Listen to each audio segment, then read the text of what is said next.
Syederalun, sejumlah mahasiswa dari Universitas Syah Kuala Banda Aceh menggelar unjuk rasa ke gedung DPR Aceh Selasa siang.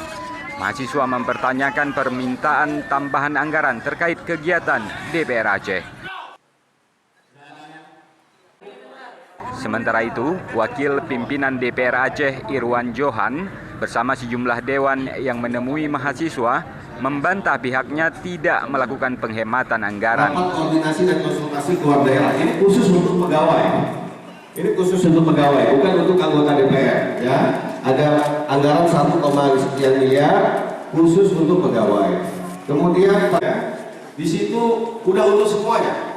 Ya, udah untuk semuanya, untuk sekretariat ini, bayar listrik, bayar air, termasuk di situ ada pembangunan 12 unit rumah dinas baru di DPR Aceh. Adik-adik kan tahu, periode lalu hanya 69 anggota dewan, hanya ada 69 rumah. Tahun ini jumlah anggota DPR bertambah menjadi 81. Aksi yang berlangsung sekira 2 jam ini akhirnya bubar setelah mahasiswa mendapat penjelasan dari dewan. Dari Banda Aceh, Reza Munawir, Serambi On TV.